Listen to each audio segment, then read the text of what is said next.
بسم الله الرحمن الرحيم. ولو أننا نزلنا إليهم الملائكة وكلمهم الموتى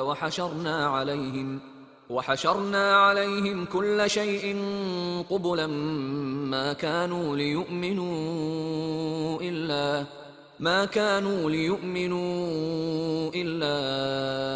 أن يشاء الله ولكن أكثرهم يجهلون. وكذلك جعلنا لكل نبي عدوا شياطين الإنس والجن يوحي بعضهم إلى بعض زخرف القول غرورا ولو شاء ربك ما فعلوه فذرهم وما يفترون. ولتصغى إليه أفئدة الذين لا يؤمنون بالآخرة وليرضوه وليقترفوا ما هم مقترفون. أفغير الله أبتغي حكما وهو الذي أنزل إليكم الكتاب مفصلا والذين آتيناهم الكتاب يعلمون أنه منزل من ربك بالحق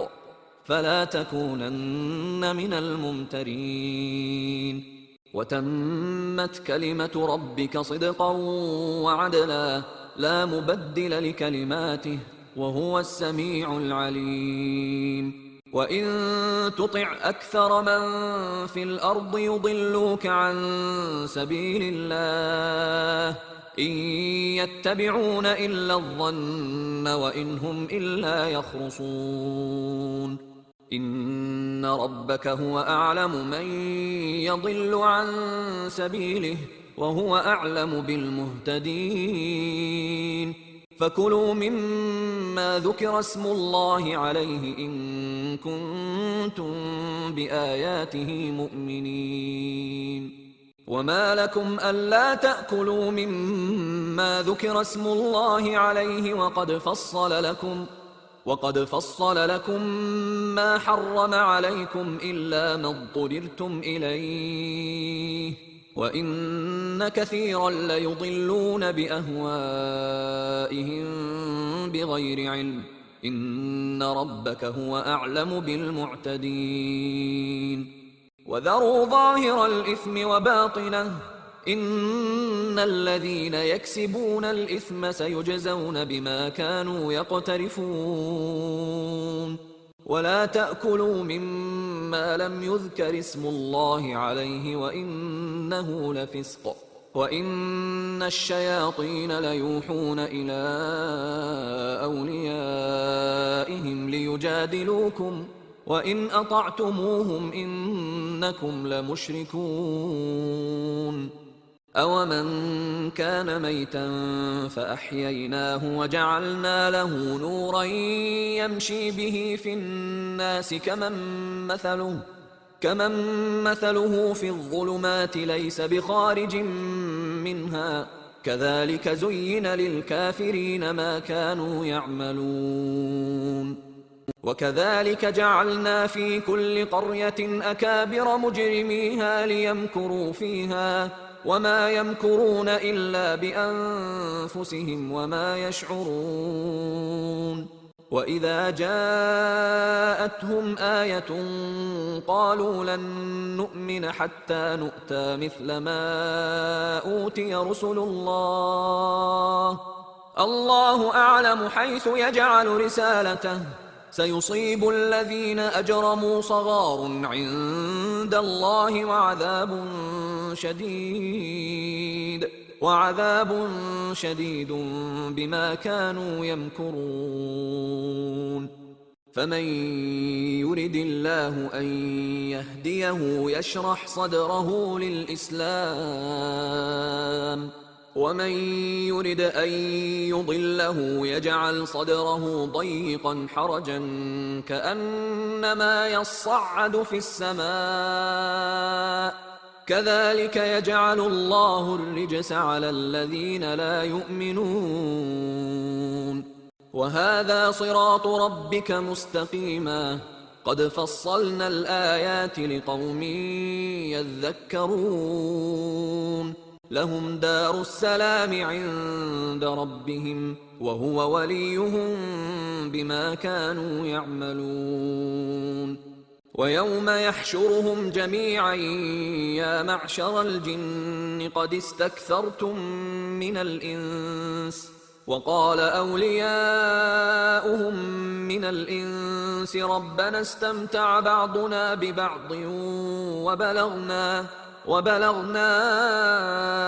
أجلنا الذي أجلت لنا قال النار مثواكم خالدين فيها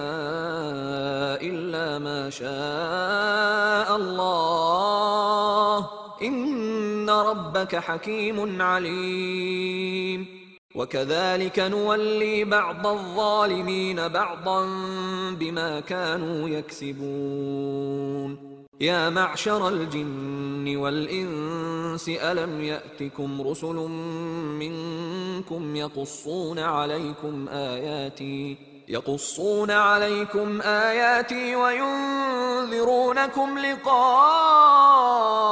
يومكم هذا قالوا شهدنا على أنفسنا وغرتهم الحياة الدنيا وشهدوا على أنفسهم أنهم كانوا كافرين ذلك أن لم يكن ربك مهلك القرى بظلم وأهلها غافلون ولكل درجات مما عملوا وما ربك بغافل عما يعملون وربك الغني ذو الرحمة إن يشأ يذهبكم ويستخلف من بعدكم ما يشاء كما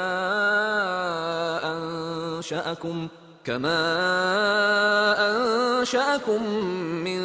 ذرية قوم آخرين إنما توعدون لآت وما أنتم بمعجزين قل يا قوم اعملوا على مكانتكم إني عامل فسوف تعلمون من تكون له عاقبة الدار إنه لا يفلح الظالمون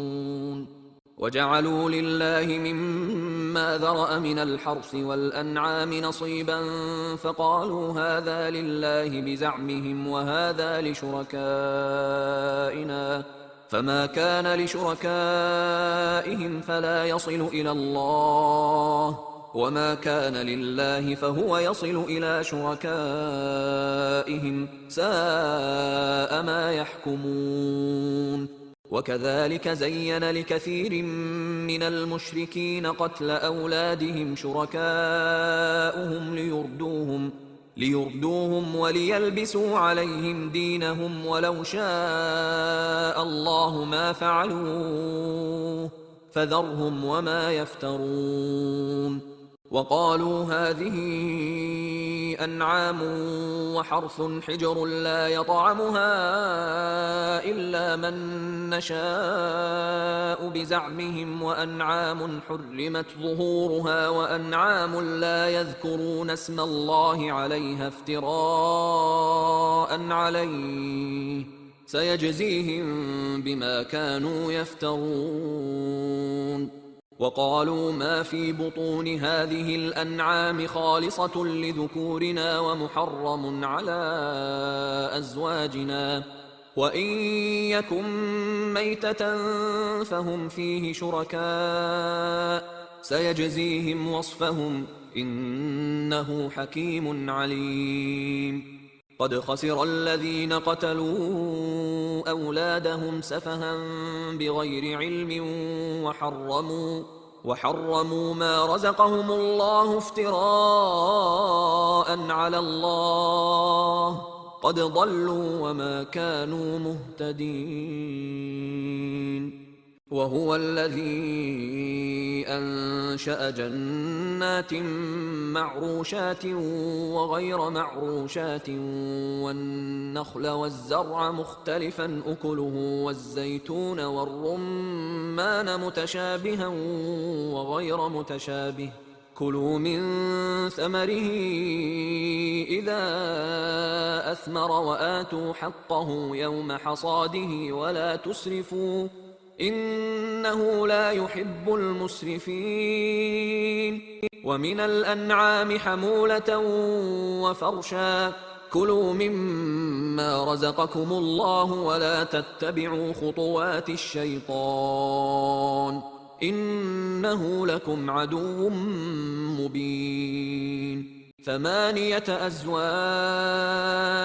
من الضأن 2 ومن المعز 2 قل آذكرين حرم أم الأنثيين أما اشتملت عليه أرحام الأنثيين نبئوني بعلم إن كنتم صادقين ومن الإبل 2 ومن البقر 2 قل آذكرين حرم أم الأنثيين أما اشتملت عليه أرحام الأنثيين أم كنتم شهداء إذ وصاكم الله بهذا فمن أظلم ممن افترى على الله كذبا ليضل الناس بغير علم إن الله لا يهدي القوم الظالمين قل لا أجد فيما أوحي إلي محرما على طاعم يطعمه إلا أن يكون ميتة أو دما مسفوحا أو لحم خنزير فإنه رجس أو فسقا أهل لغير الله به فمن اضطر غير باغ ولا عاد فإن ربك غفور رحيم وعلى الذين هادوا حرمنا كل ذي ظفر ومن البقر والغنم حرمنا عليهم شحومهما إلا ما حملت ظهورهما أو الحوايا أو ما اختلط بعظم ذلك جزيناهم ببغيهم وإنا لصادقون فإن كذبوك فقل ربكم ذو رحمة واسعة ولا يرد بأسه عن القوم المجرمين سيقول الذين أشركوا لو شاء الله ما أشركنا ولا آباؤنا ولا حرمنا من شيء كذلك كذب الذين من قبلهم حتى ذاقوا بأسنا قل هل عندكم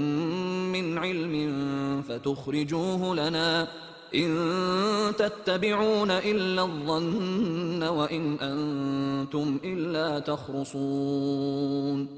قل فلله الحجة البالغة فلو شاء لهداكم أجمعين قل هلم شهداءكم الذين يشهدون أن الله حرم هذا فإن شهدوا فلا تشهد معهم ولا تتبع أهواء الذين كذبوا بآياتنا والذين لا يؤمنون بالآخرة وهم بربهم يعدلون قل تعالوا أتل ما حرم ربكم عليكم ألا تشركوا به شيئا وبالوالدين إحسانا ولا تقتلوا أولادكم من إملاق نحن نرزقكم وإياهم ولا تقربوا الفواحش ما ظهر منها وما بطن ولا تقتلوا النفس التي حرم الله إلا بالحق ذلكم وصاكم به لعلكم تعقلون ولا تقربوا مال اليتيم إلا بالتي هي أحسن حتى يبلغ أشده وأوفوا الكيل والميزان بالقسط لا نكلف نفسا إلا وسعها وإذا قلتم فاعدلوا ولو كان ذا قربى وبعهد الله أوفوا ذلكم وصاكم به لعلكم تذكرون وأن هذا صراطي مستقيما فاتبعوه ولا تتبعوا السبل فتفرق بكم عن سبيله ذلكم وصاكم به لعلكم تتقون ثم آتينا موسى الكتاب تماما على الذي أحسن وتفصيلا لكل شيء وهدى ورحمة لعلهم بلقاء ربهم يؤمنون وهذا كتاب أنزلناه مبارك فاتبعوه واتقوا لعلكم ترحمون أن تقولوا إنما أنزل الكتاب على طائفتين من قبلنا وإن كنا عن دراستهم لغافلين أو تقولوا لو أنا أنزل علينا الكتاب لكنا أهدى منهم فقد جاءكم بينة من ربكم وهدى ورحمة فمن أظلم ممن كذب بآيات الله وصدف عنها سنجزي الذين يصدفون عن آياتنا سوء العذاب بما كانوا يصدفون هل ينظرون إلا أن تأتيهم الملائكة أو يأتي ربك أو يأتي بعض آيات ربك يوم يأتي بعض آيات ربك لا ينفع نفسا إيمانها لم تكن آمنت من قبل أو كسبت في إيمانها خيرا قل انتظروا إنا منتظرون إن الذين فرقوا دينهم وكانوا شيعا لست منهم في شيء إنما أمرهم إلى الله ثم ينبئهم بما كانوا يفعلون من جاء بالحسنة فله عشر أمثالها ومن جاء بالسيئة فلا يجزى إلا مثلها وهم لا يظلمون قل إنني هداني ربي إلى صراط مستقيم دينا قيما ملة إبراهيم حنيفا وما كان من المشركين قل إن صلاتي ونسكي ومحياي ومماتي لله رب العالمين لا شريك له وبذلك أمرت وأنا أول المسلمين قل أغير الله أبغي ربا وهو رب كل شيء ولا تكسب كل نفس إلا عليها ولا تزر وازرة وزر أخرى ثم إلى ربكم مرجعكم فينبئكم بما كنتم فيه تختلفون وهو الذي جعلكم خلائف الأرض ورفع بعضكم فوق بعض درجات ليبلوكم فيما آتاكم إن ربك سريع العقاب وإنه لغفور رحيم بسم الله الرحمن الرحيم ألف لام ميم صاد كتاب أنزل إليك فلا يكن في صدرك حرج منه لتنذر به وذكرى للمؤمنين اتبعوا ما أنزل إليكم من ربكم ولا تتبعوا من دونه أولياء قليلا ما تذكرون وكم من قرية أهلكناها فجاءها بأسنا بياتا أو هم قائلون فما كان دعواهم إذ جاءهم بأسنا إلا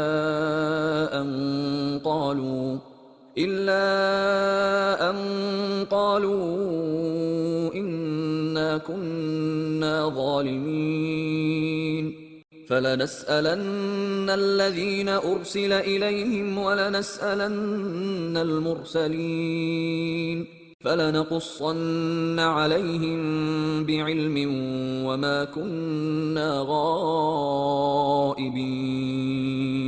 والوزن يومئذ الحق فمن ثقلت موازينه فأولئك هم المفلحون ومن خفت موازينه فأولئك الذين خسروا أنفسهم بما كانوا بآياتنا يظلمون ولقد مكناكم في الأرض وجعلنا لكم فيها معايش قليلا ما تشكرون ولقد خلقناكم ثم صورناكم ثم قلنا للملائكة اسجدوا لآدم فسجدوا إلا إبليس لم يكن من الساجدين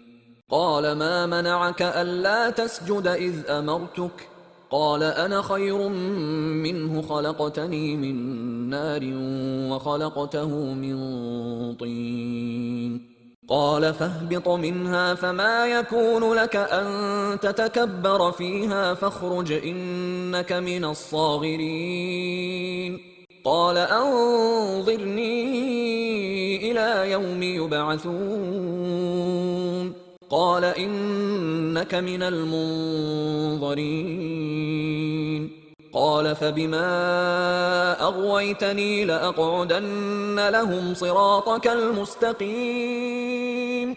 ثم لآتينهم من بين أيديهم ومن خلفهم وعن أيمانهم وعن شمائلهم ولا تجد أكثرهم شاكرين قال اخرج منها مذءوما مدحورا لمن تبعك منهم لأملأن جهنم منكم أجمعين ويا آدم اسكن أنت وزوجك الجنة فكلا من حيث شئتما ولا تقربا هذه الشجرة فتكونا من الظالمين فوسوس لهما الشيطان ليبدي لهما ما وري عنهما من سوآتهما وقال ما نهاكما ربكما عن هذه الشجرة إلا أن تكونا ملكين أو تكونا من الخالدين وقاسمهما إني لكما لمن الناصحين فدلاهما بغرور فلما ذاقا الشجرة بدت لهما سوآتهما وطفقا يخصفان عليهما من ورق الجنة وناداهما ربهما ألم أنهكما عن تلكما الشجرة وأقل لكما إن الشيطان لكما عدو مبين قالا ربنا ظلمنا أنفسنا وإن لم تغفر لنا وترحمنا لنكونن من الخاسرين. قال اهبطوا بعضكم لبعض عدو ولكم في الأرض مستقر ومتاع إلى حين. قال فيها تحيون وفيها تموتون ومنها تخرجون. يا بني آدم قد أنزلنا عليكم لباسا يواري سوآتكم وريشا ولباس التقوى ذلك خير. ذلك من آيات الله لعلهم يذكرون. يا بني آدم لا يفتننكم الشيطان كما أخرج أبويكم من الجنة ينزع عنهما لباسهما ليريهما سوآتهما إنه يراكم هو وقبيله من حيث لا ترونهم إنا جعلنا الشياطين أولياء للذين لا يؤمنون. وإذا فعلوا فاحشة قالوا وجدنا عليها آباءنا والله أمرنا بها. قل إن الله لا يأمر بالفحشاء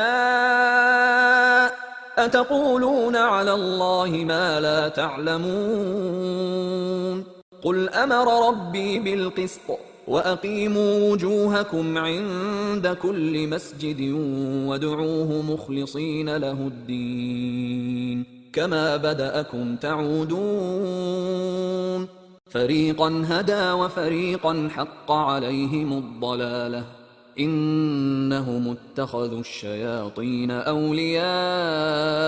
من دون الله ويحسبون أنهم مهتدون. يا بني آدم خذوا زينتكم عند كل مسجد وكلوا واشربوا ولا تسرفوا إنه لا يحب المسرفين. قل من حرم زينة الله التي أخرج لعباده والطيبات من الرزق قل هي للذين آمنوا في الحياة الدنيا خالصة يوم القيامة كذلك نفصل الآيات لقوم يعلمون. قل إنما حرم ربي الفواحش ما ظهر منها وما بطن والإثم والبغي بغير الحق وأن تشركوا بالله ما لم ينزل به سلطانا وأن تقولوا على الله ما لا تعلمون. ولكل أمة أجل فإذا جاء أجلهم لا يستأخرون ساعة ولا يستقدمون. يا بني آدم إما يأتينكم رسل منكم يقصون عليكم آياتي فمن اتقى وأصلح فلا خوف عليهم ولا هم يحزنون. والذين كذبوا بآياتنا واستكبروا عنها أولئك أصحاب النار هم فيها خالدون. فمن أظلم ممن افترى على الله كذبا أو كذب بآياته أولئك ينالهم نصيبهم من الكتاب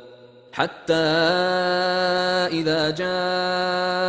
جاءتهم رسلنا يتوفونهم قالوا أين ما كنتم تدعون من دون الله قالوا ضلوا عنا وشهدوا على أنفسهم أنهم كانوا كافرين. قال ادخلوا في قد خلت من قبلكم من الجن والإنس في النار كلما دخلت أمة لعنت أختها حتى إذا اداركوا فيها جميعا قالت أخراهم لأولاهم ربنا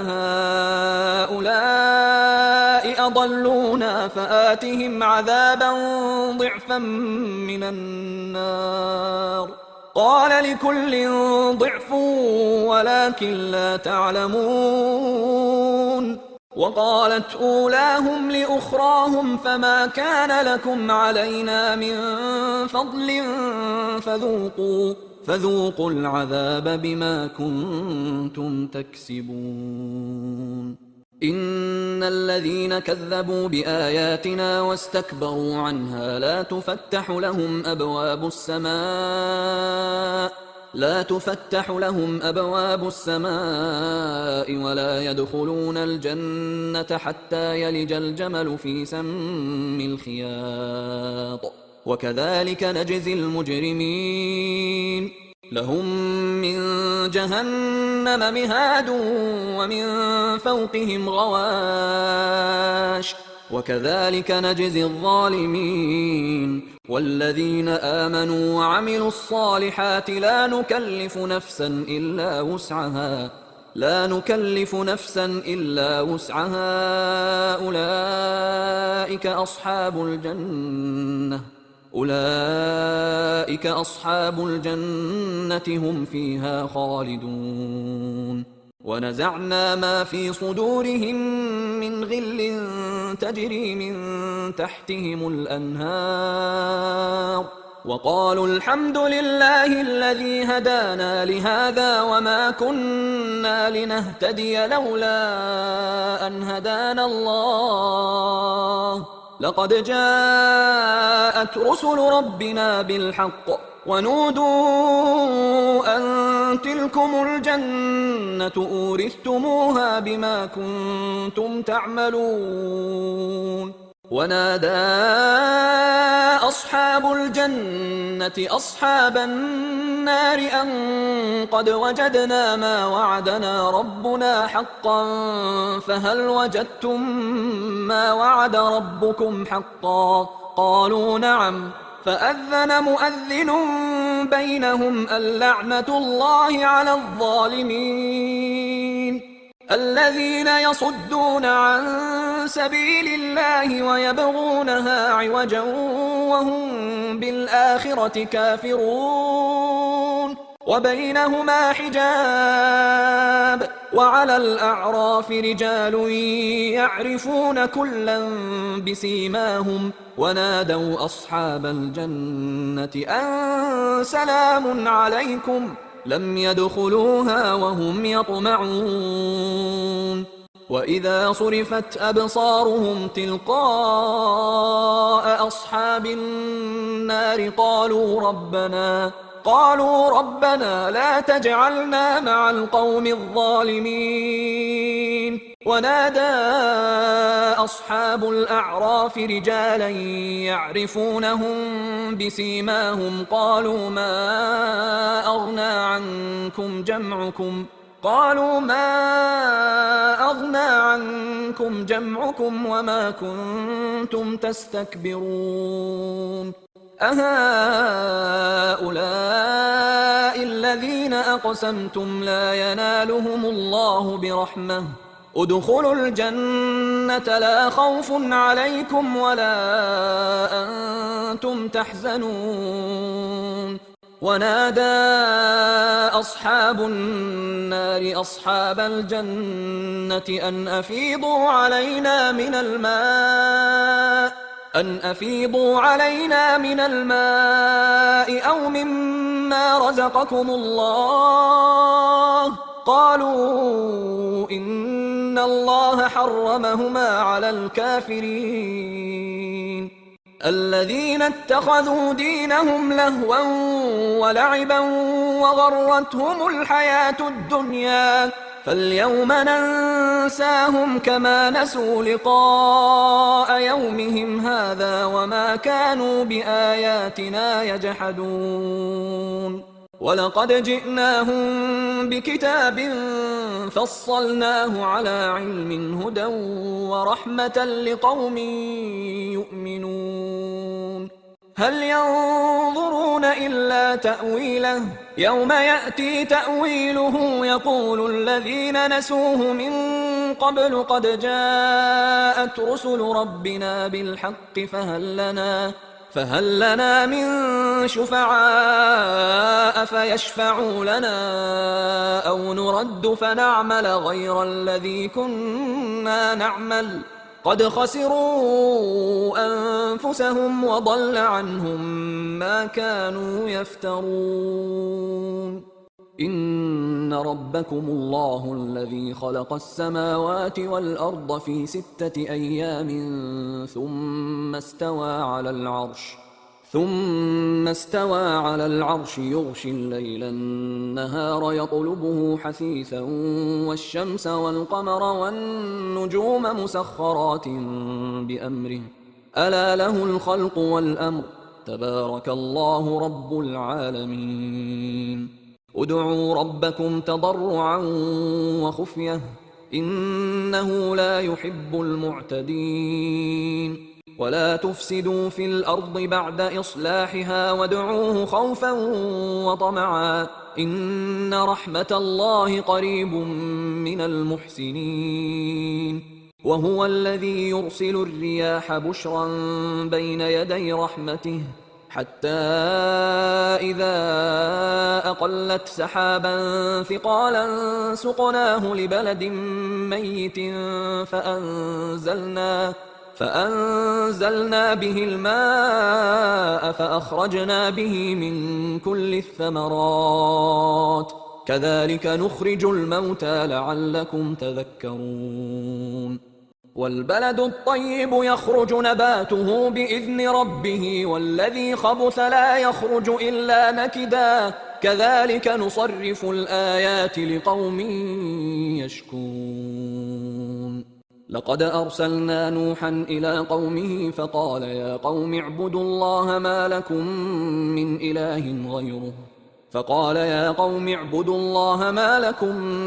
إله غيره إني أخاف عليكم عذاب يوم عظيم قال الملأ من قومه إنا لنراك في ضلال مبين قال يا قوم ليس بي ضلالة ولكني رسول من رب العالمين أبلغكم رسالات ربي وأنصح لكم وأعلم من الله ما لا تعلمون أوعجبتم أن جاءكم ذكر من ربكم على رجل منكم لينذركم ولتتقوا ولعلكم ترحمون فكذبوه فأنجيناه والذين معه في الفلك وأغرقنا الذين كذبوا بآياتنا إنهم كانوا قوما عمين وإلى عاد أخاهم هودا قال يا قوم اعبدوا الله ما لكم من إله غيره أفلا تتقون قال الملأ الذين كفروا من قومه إنا لنراك في سفاهة وإنا لنظنك من الكاذبين قال يا قوم ليس بي سفاهة ولكني رسول من رب العالمين أبلغكم رسالات ربي وأنا لكم ناصح أمين أوعجبتم أن جاءكم ذكر من ربكم على رجل منكم لينذركم واذكروا إذ جعلكم خلفاء من بعد قوم نوح وزادكم في الخلق بسطة فاذكروا آلاء الله لعلكم تفلحون قالوا أجئتنا لنعبد الله وحده ونذر ما كان يعبد آباؤنا فأتنا بما تعدنا إن كنت من الصادقين. قال قد وقع عليكم من ربكم رجس وغضب، أتجادلونني في أسماء سميتموها أنتم وآباؤكم ما نزل الله بها من سلطان، فانتظروا إني معكم من المنتظرين. فأنجيناه والذين معه برحمة منا وقطعنا دابر الذين كذبوا بآياتنا وما كانوا مؤمنين. وإلى ثمود أخاهم صالحا قال يا قوم اعبدوا الله ما لكم من إله غيره قد جاءتكم بينة من ربكم هذه ناقة الله لكم آية فذروها تأكل في أرض الله ولا تمسوها بسوء فيأخذكم عذاب أليم. واذكروا إذ جعلكم خلفاء من بعد عاد وبوأكم في الأرض تتخذون من سهولها قصورا وتنحتون الجبال بيوتا فاذكروا آلاء الله ولا تعثوا في الأرض مفسدين. قال الملأ الذين استكبروا من قومه للذين استضعفوا لمن آمن منهم أتعلمون أن صالحا مرسل من ربه قالوا إنا بما أرسل به مؤمنون. قال الذين استكبروا إنا بالذي آمنتم به كافرون. فعقروا الناقة وعتوا عن أمر ربهم وقالوا يا صالح ائتنا بما تعدنا إن كنت من المرسلين. فأخذتهم الرجفة فأصبحوا في دارهم جاثمين. فتولى عنهم وقال يا قوم لقد أبلغتكم رسالة ربي ونصحت لكم ولكن لا تحبون الناصحين. ولوطا إذ قال لقومه أتأتون الفاحشة ما سبقكم بها من أحد من العالمين إنكم لتأتون الرجال شهوة من دون النساء بل أنتم قوم مسرفون. وما كان جواب قومه إلا أن قالوا أخرجوهم من قريتكم إنهم أناس يتطهرون. فأنجيناه وأهله إلا امرأته كانت من الغابرين. وأمطرنا عليهم مطرا فانظر كيف كان عاقبة المجرمين. وإلى مدين أخاهم شعيبا قال يا قوم اعبدوا الله ما لكم من إله غيره قد جاءتكم بينة من ربكم فأوفوا الكيل والميزان ولا تبخسوا الناس أشياءهم ولا تفسدوا في الأرض بعد إصلاحها ذلكم خير لكم إن كنتم مؤمنين. ولا تقعدوا بكل صراط توعدون وتصدون عن سبيل الله من آمن به واذكروا إذ كنتم قليلا فكثركم وانظروا كيف كان عاقبة المفسدين. وإن كان طائفة منكم آمنوا بالذي أرسلت به وطائفة لم يؤمنوا فاصبروا حتى يحكم الله بيننا وهو خير الحاكمين.